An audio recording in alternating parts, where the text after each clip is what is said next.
এইবারের পুজোর মূল বিষয় হচ্ছে প্রাচীন ও আধুনিকতার মেলবন্ধন। মহালয়ের মধ্য দিয়ে 21শে সেপ্টেম্বর শুরু হয়েছে পুজোর প্রস্তুতি। আজকে পঞ্চমী, আগামীকাল ষষ্ঠীর মধ্য দিয়ে শুরু হবে পুজোর সম্পূর্ণ আনুষ্ঠানিকতা। আমরা এখন জেনে নেব এখানে কেমন চলছে পুজোর শেষ সময়ের আনুষ্ঠানিকতা। আজকে হচ্ছে আমাদের মহা পঞ্চমী এবং আমরা আসছি ঢাকা বিশ্ববিদ্যালয় থেকে। আমাদের এবিএস ডান্স স্কোয়াড থেকে আমরা পুজো উপলক্ষে আর কি নাচের কভার করব, সেজন্যই আসছি। তো খুবই ভালো লাগছে এবং যে দেখতেছেন যে হালকা হালকা বৃষ্টি হচ্ছে, পূজার একটা আমেজ। তো এটা আসলে বৃষ্টি হইলে বোঝা যায় যে পূজা আসলে আসছে। তো সেই জায়গা থেকে খুবই খুশি, আজকে ডান্স কভার করব এবং কালকে আমার বাসায় যাব, আমি নওগাঁতে যাব। তো সেই জায়গা থেকে আরেকটা ভালো লাগা কাজ করছে যে অনেক দিন পরে বাসার সবার সাথে দেখা হবে, সেখানেই পূজা কাটানো হয়। তো আমি খুবই এক্সাইটেড এবং আশা করব যে সবার পুজোয় ভালো কাটবে এবং সবাইকে শারদীয়ার শুভেচ্ছা। প্রতি বছর তো পূজার পরিকল্পনাটা অনেক সুন্দরভাবেই থাকে। আমরা কামনা করি, বাসনা করি যে আমাদের যে দেশের পরিস্থিতি যেরকম অবস্থাতে হয়ে যায় যে মূর্তি ভাঙচুর করে, প্রতিমা বিসর্জনের আগে ওরা অনেক দাঙ্গামা করে, যেমন গায়ের মধ্যে গরম পানি ফেলে দেয়, এটা তো আসলে আমাদের কাম্য না।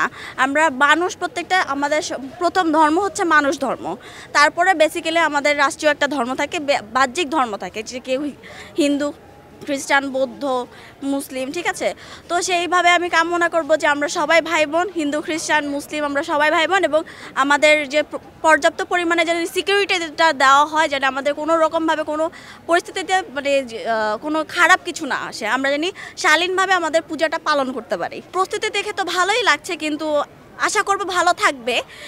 শেষেরটুকু বলা যাচ্ছে না আসলে কি হতে পারে, কিন্তু বিভিন্ন জায়গাতে বিভিন্ন রকম দেখছি। এখন শুরু তো ভালো হয়, শেষটা যদি ভালো হয় তাহলে সবই ভালো, শেষ ভালো যা সব ভালো তার। আমাদের মা দুর্গা বছরে একবার পৃথিবীতে আসেন। আমরা মনে করি যে মা দুর্গার আগমনে পৃথিবী আলোয় ঝলমল করে উঠবে, সমস্ত অশুভ শক্তির নাশ হবে এবং মানুষের ভেতরে যে সমস্ত অশুভ চিন্তাভাবনা আছে এগুলো আস্তে আস্তে দূরীভূত হয়ে যাবে। আমাদের আসলে সারা বছরই আসলে প্ল্যানিং থাকে, আমরা এই দিনটির জন্য অপেক্ষা করতে থাকি। আমাদের বাচ্চারাও খুব এক্সাইটেড থাকে যে এই দিনটি আসবে ফিরে। আমরা নতুন জামা কাপড় কিনি, বাচ্চাদের জামা কাপড় কেনাকাটা করছি, আমাদের নিজেদের শাড়ি। আমরা চেষ্টা করি আর কি যে মানে প্রতিদিনই মন্দিরে একবার যাওয়া এবং মাকে দর্শন করা। বিশেষ করে অষ্টমীর দিনে আমরা মন্দিরে গিয়ে অঞ্জলি দিই। দশমীর দিনটি একটু বিশেষভাবে উদযাপিত হয়। দশমীর দিন আমরা গিয়ে মায়ের পায়ে সিঁদুর ছোঁয়াই এবং আমরা বেশ ওই দিন আনন্দ করি, কিন্তু মায়ের বিসর্জনের সাথে সাথে আমাদের মনটি আবার একটু বিষাদে পরিপূর্ণ হয়ে যায়। আবার আমরা অপেক্ষা করতে থাকি যে পরের বছর আবার মা ফিরে আসবেন। আমার বন্ধু বান্ধব ম্যাক্সিমাম কিন্তু ইসলাম ধর্মাবলম্বী, মানে যারা খুব কাছের বন্ধু। এবং পূজার সময়টিতে আমার সমস্ত বন্ধু বান্ধব আমাদের বাড়ি পালাক্রমে, কেউ ষষ্ঠীতে আসে, কেউ সপ্তমীতে আসে, আসতেই থাকে আমাদের বাসায়। আমার মা রান্নাবাড়া করতেই থাকে, খাওয়াতে দাওয়াতে, এগুলি কিন্তু আমরা ছোটোবেলা থেকে দেখে আসছি এবং আমরা এইভাবে এনজয় করতে খুব পছন্দ করি।